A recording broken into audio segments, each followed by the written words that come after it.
अभी धरना देकर बैठे हैं। धरना किस बात का दे रखा है कि पूर्वी राजस्थान नहर परियोजना आएगी तो उसमें जो आमजन का नुकसान होगा, जो मकान टूटेंगे, जो जमीन जाएगी, जो पेड़ कटेंगे, उसका सरकार पहले मुआवजा जारी करे। एक भी नेता,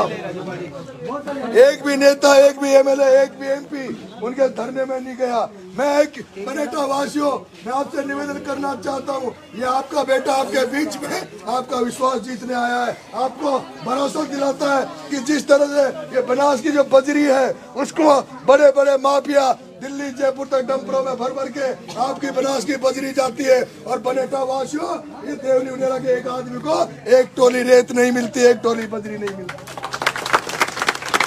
बहुत सारे मुद्दे हैं। बिशनपुर का पानी जयपुर जा रहा है, बिशनपुर का पानी अजमेर जा रहा है, और आज भी देवली उनेरा में कई गाँव ऐसे हैं जहाँ शुद्ध पेयजल का पानी आज भी नहीं पहुँचा है।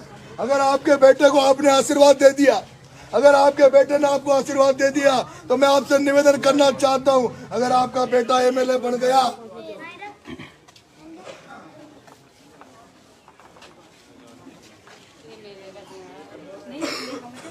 अगर आपका बेटा एमएलए बन गया, मैं आपको भरोसा देना चाहता हूं, जब आप कोई थाने में जाओ तो थानेदार बिना लूटे, बिना जेब काटे आपको एफआईआर लॉन्च नहीं करता। सिपाही टोलते रहते, जब तक सिपाही को 500-1000 रुपए उसकी जेब में नहीं चले जाते, जब तक वो तंग करता रहता है।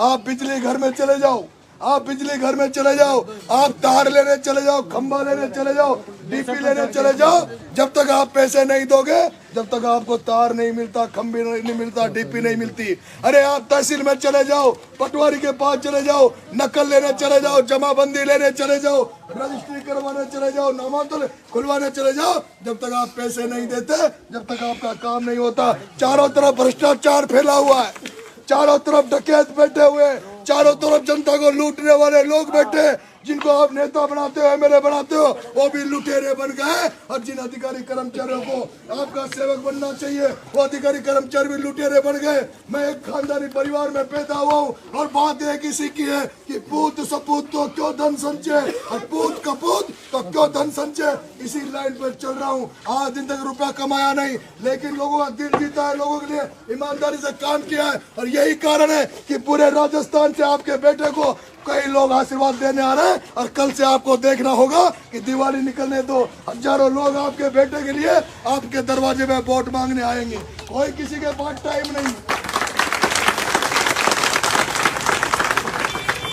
कोई किसी के पास फालतू टाइम नहीं है। अरे मेरे कुछ कर्म अच्छे होंगे, मैंने कुछ अच्छे कर्म किए होंगे, लोगों के लिए भलाई का काम किया होगा, इसलिए लोगों का आशीर्वाद आपके बेटे को मिला हुआ है।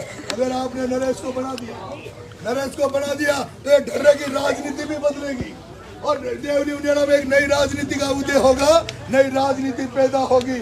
सोचो किस तरह से रविंद्र भाटी टीवी पे चलता है, अखबार में चलता है। अगर कांग्रेस बीजेपी का एमएलए बनाकर भी भेज दिया तो कोई विशेष प्रभाव नहीं पड़ने वाला, लेकिन अगर निर्दलीय एमएलए बनाकर आपकी जनता ने भेज दिया तो पूरे हिंदुस्तान के चैनल बोलेंगे, टीवी बोलेगी, अखबार बोलेंगे कि देवली उनेरा की जनता ने नरेश मीणा के साथ न्याय किया है, जिसके साथ कांग्रेस ने न्याय नहीं किया, जिसके साथ कांग्रेस के नेताओं ने न्याय नहीं किया, उसके साथ देवली उनियारा की जनता उस नरेश बेटे के लिए न्याय की।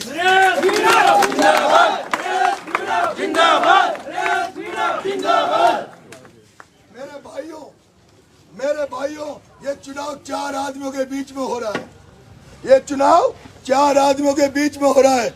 एक तरफ हरीश मीणा है, दूसरा केसी मीणा है, और तीसरा राजेंद्र गुर्जर है, और दूसरी तरफ नरेश मीणा है।